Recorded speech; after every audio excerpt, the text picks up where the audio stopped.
Ngayon po, isang tanong pa. Yung sinabi nyo, si Kristo ay Diyos.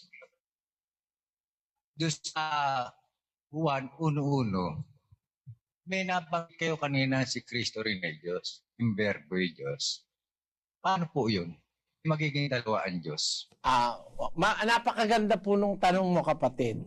Alam ko, nanggagaling yan sa isang kaisipang nagsusuri. Alam nyo, kapatid, sa maraming mga pagkakataon na sa Biblia, kung babasahin natin, ang Kristo po ay tinatawag na Diyos eh. Tinatawag po siyang Diyos. Kaya po sinasabi kong ang Kristo sa maraming pagkakataon ay tinatawag na Diyos, gaya po nung sabi ng Ama doon sa 1:8 ng Hebreo, tungkol sa anak ay sinasabi. Ang nagsasabi po kasi nito ang Ama eh. Tungkol sa anak ay sinasabi. Umpisa, tungkol sa mga anghel, sinasabi niya, ang mga anghel niya, hangin, at ang kanyang mga ministro, ningas ng apo. Yan ang sabi ng Ama tungkol sa mga anghel. Sinasabi ni Pablo. Pero pagdating sa anak, tungkol sa anak, sinasabi, ang nagsasabi naman dito yung Ama, ang iyong luklukan, O Diyos, ay magpakailanman. At ang setro ng katwiran ay ang setro ng iyong kaharian. Tapos sa 9, inibig mo ang katwiran at kinapuotan ang kasamaan. Kaya't ang Diyos mo ay nagbuhos sa iyo ng langis ng kasayahang higit sa iyong mga kasamahan.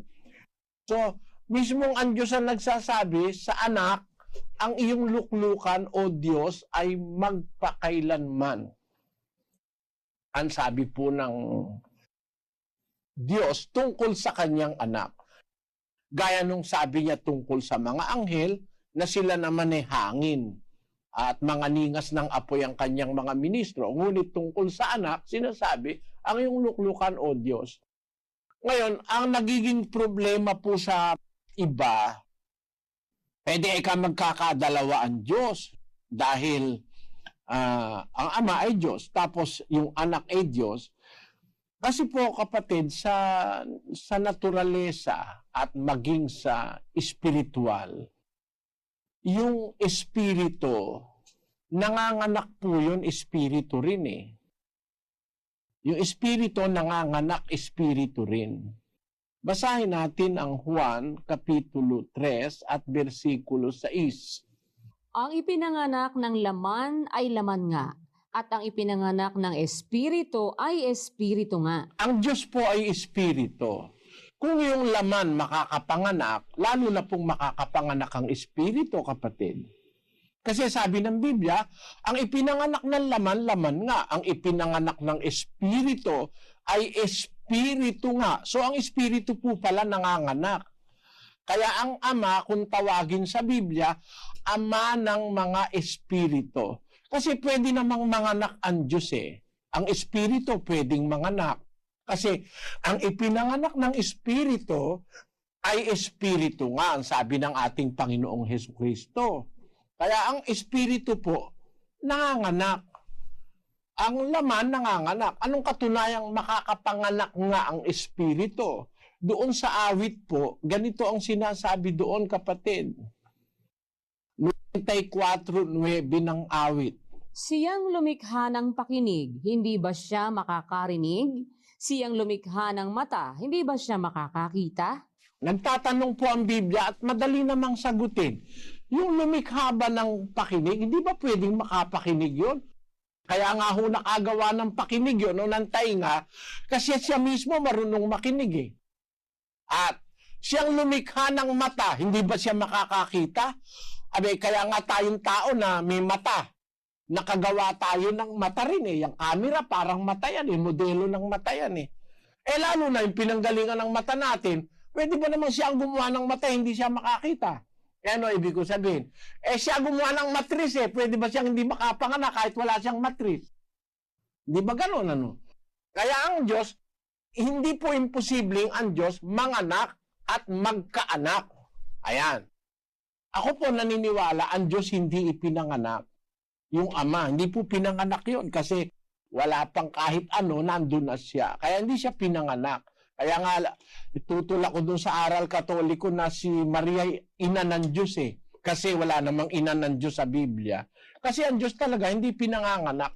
Nasa Biblia po ang espiritu nanganganak eh. Pwedeng manganak ang espiritu. Ngayon, on that line of thinking, kapatid, kung ang Diyos ang nanganak, di pwede naman nating tanggaping ang katotohanan eh, ang Kristo na ipinanganak ng Diyos ay Diyos.